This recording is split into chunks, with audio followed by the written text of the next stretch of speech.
It's encouraging to see that more and more younger folks are becoming awakened to the realities of sound money and also the unfortunate circumstances we find ourselves in with unsound money these days. That's right, inflation is rearing its ugly head as we record this video, and every generation is feeling it. But based off of a recent report, which I'm going to be sharing with you, it is remarkable to see that younger generations like Millenials and Generation Z are starting to actually accumulate more gold and silver. But I want to send out a strong word of caution about all of this as we explore.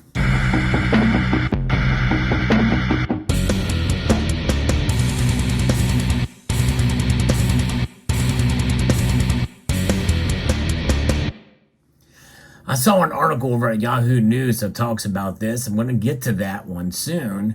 But Silver Honda, who drives a blue Honda that's paid off, has read my mind because he sent me a link to another piece over here at Business Insider that talks a little bit about this as well too, about how millennials are hoarding more gold than boomers and Gen Xers as recession risk loom, according to State Street. This is something because we still are fearing that we could see a deep and wide recession, maybe a global recession.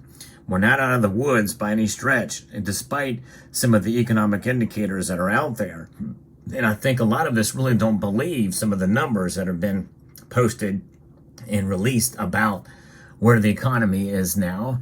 And we become jaded, myself included. I used to believe these numbers and think, well, there's got to be some truth to it. And I think there is, but statistics can be twisted and they can be cooked up, which is why I use the phrase chefs at the Cook the Books Club a lot more in recent weeks, because, it's if we can't trust our FBI and other three-letter agencies that used to be impeccable, well, I don't think you can trust some of these other data sources either.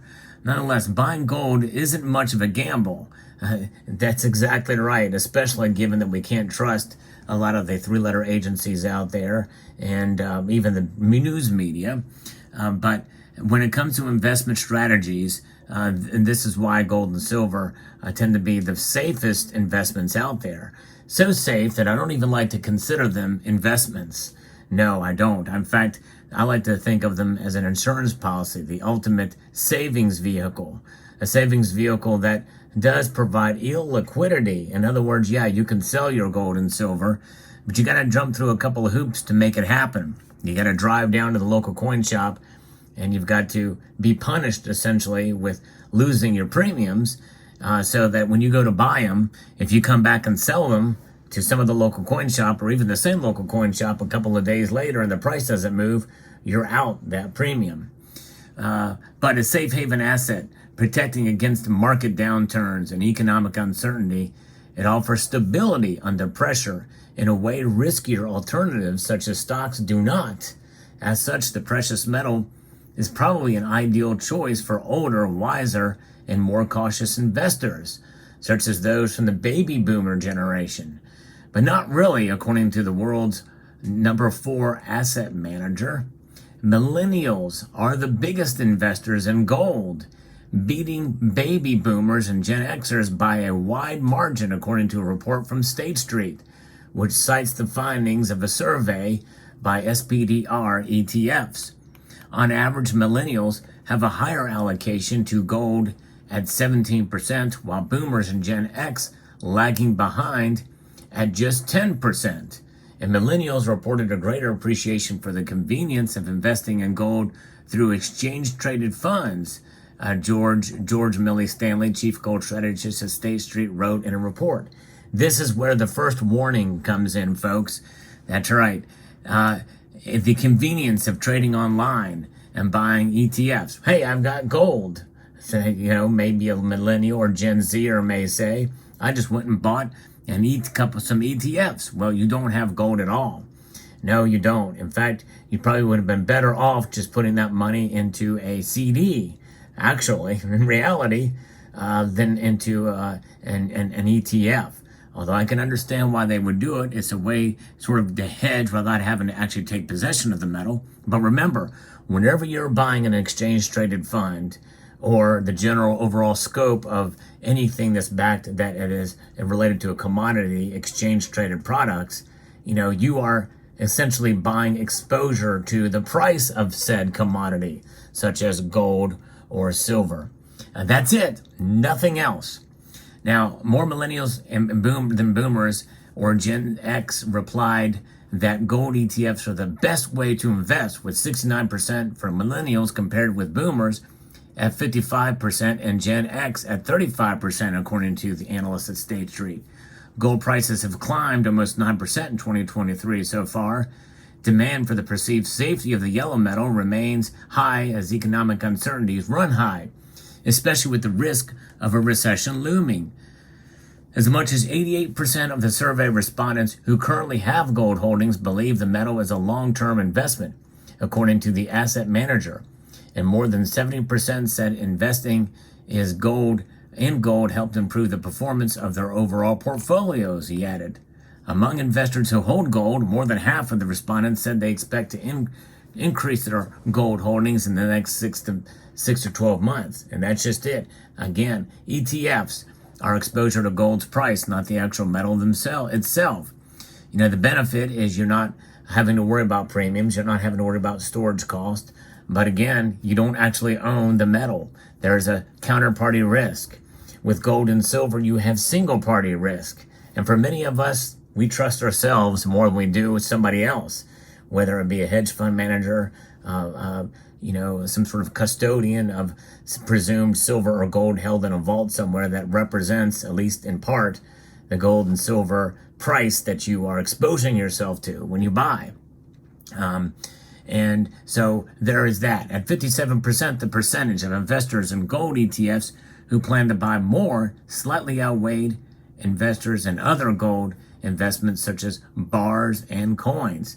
Yes, so 57% in gold ETFs plan to buy more outweighed those who buy others such as physical bars and coins, and also gold mining stocks, gold futures and options, and commodity funds at 53%. In fact, I would say probably if you want exposure to precious metals, the better way to do it would probably be invest in some mining companies.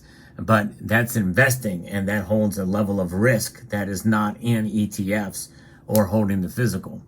But nonetheless, gold futures and options, commodity funds at 53%. Gold prices, now we're starting to see them creep a little bit back up, getting closer to that $2,000 level again, in reaction to the dollar's recent weakness and potential to end the Federal Reserve's interest rate increases. Generally, lower interest rates tend to boost gold prices and silver prices too, as it makes the metal's non-yielding properties relatively more attractive. So that's the article there, but it really doesn't talk about them stacking physical. Well, I'm here to tell you that they are stacking physical too. Both millennial and Gen Z generations are starting to stack more and more. This article from Yahoo talks a little bit about this, why millennials and Gen Z are investing in gold and silver, and this will lead to our second warning, which is a very strong warning, so I hope you will stay tuned to that. And the first warning is to be careful about buying into derivatives too much. I can understand the convenience of it, but I think there's no substitute for holding the physical in your hand. There's just something about it. If anything, just to enjoy the beauty. To me, it makes it worth the premiums, and especially also regarding the premiums that you have to it, and the loss that you could take if you have to go to sell. There is some risk there, but it's basically single party risk, because it's when you have to sell or need to sell is when that occurs. But typically, either way, it's good to have it for the long term, not to necessarily, quote, play the markets to make it happen. Gen Z and millennials are known to be risky investors overall, and they're more likely to invest in assets like cryptos, NFTs, or tech-related stocks than other generations. But surprisingly, gold and silver are becoming increasingly popular, quote, investment options, according to Yahoo there, for millennials and Gen Z. So if you look at younger investors, who are turning to these typically stable investment options rather than venturing into the less charted territory of cryptocurrencies and NFTs. And why is this? Well, young investors are utilizing online resources. More so than previous generations, young investors turn to online resources to educate themselves on how to expand their wealth.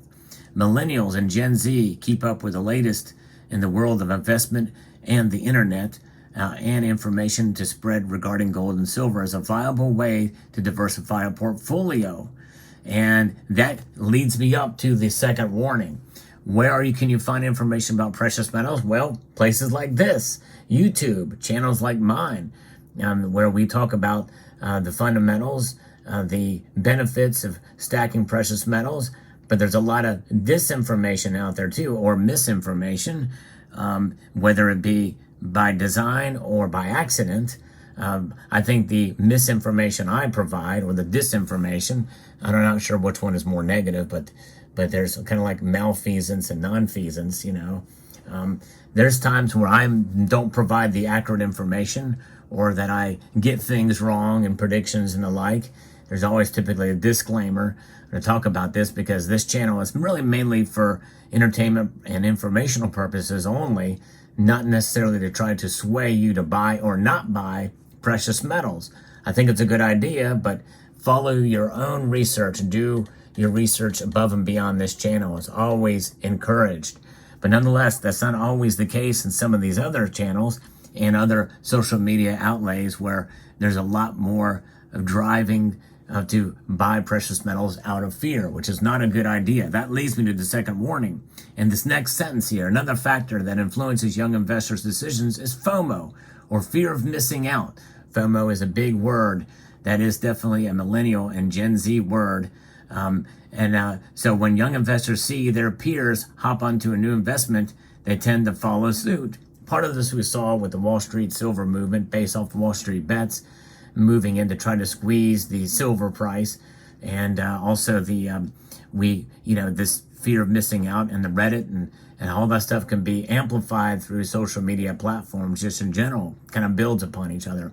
Silver Seeker did a great video interviewing Empire Precious Metals about this very topic. It was a really good discussion they had over at Silver Seeker's channel that talked about this.